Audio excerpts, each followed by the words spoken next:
Well, welcome to another episode of DJ Suketu Unplugged.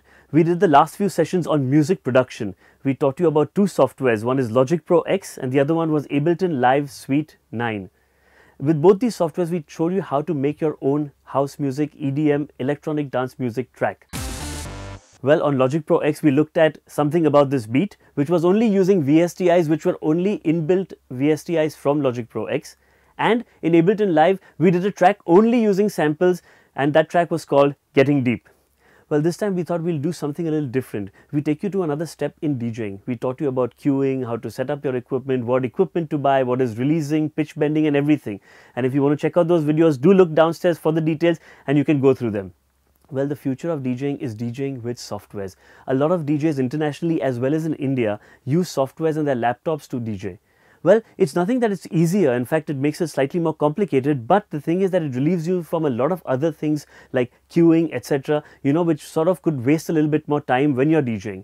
You can concentrate a lot more in, your creativity, mixing 4 tracks together and, using things and making music in a different way while the crowd is dancing absolutely live.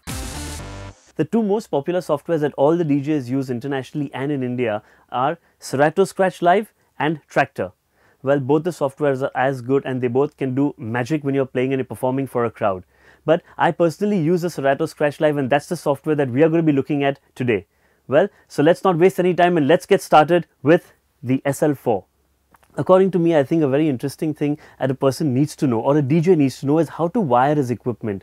So I think that it's very necessary that though the sound guy, the production people will always wire the equipment for the DJ and then you just go there, put in your pen drive or your laptop and just start banging the music. It's always important to know how to wire equipment. So in case you're on stage and something goes wrong, you at least know where the wires are going from and you know how to just solve the problem before those people come on stage and start helping you out.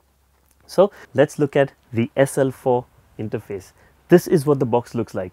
Well, when you open the box and you buy the SL4, which costs roughly 52,000 rupees inclusive of taxes in India, this is what you'll get in the box. The box looks something like this. It's really neat, really amazing. And in the box, you get the interface. With the interface, you get 4 RCAs. With the RCAs, what you get is 2 data encoded vinyls and 2 data encoded CDs. And with it, you get the charger for the interface as well as a really cool pouch which looks something like this. So you can just put all your stuff in it. People think wiring is very difficult and it can get really confusing, but really it's very simple.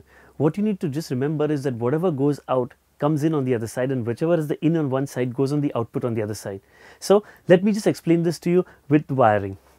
The CD players is an output because the CDs are inside and the music comes out from there and then it goes into the interface. So if the CD player is an output, the simple thing you need to remember that it goes into the input.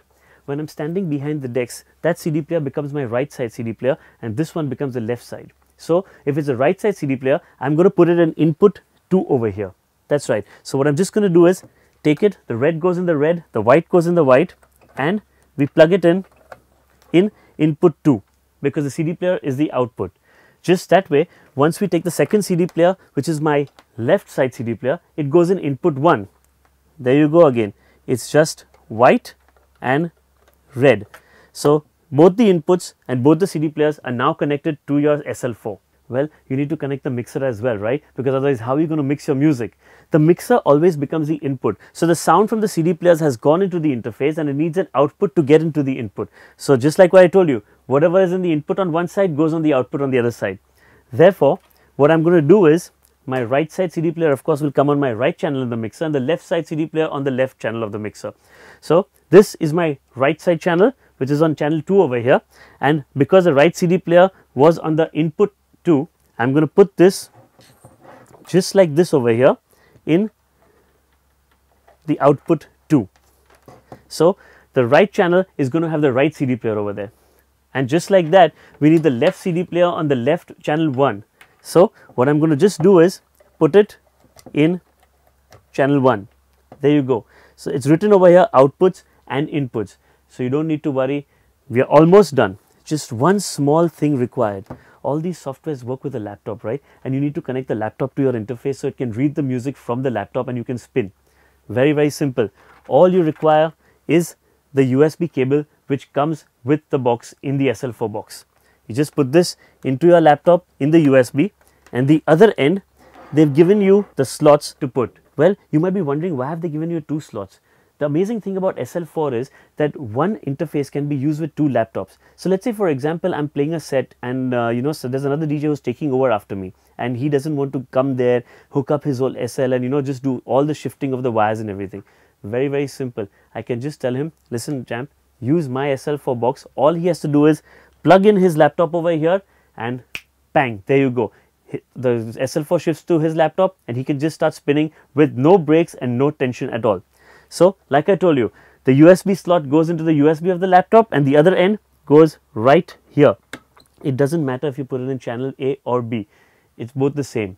Well, the other DJ can just come, hook up his laptop to the USB and connect it right here, and 2 DJs can even spin back to back with 2 different laptops. Well, that's how you wire the SL4. Let's take a closer look in the next episode and see what the SL4 looks like when you open it up on your laptop.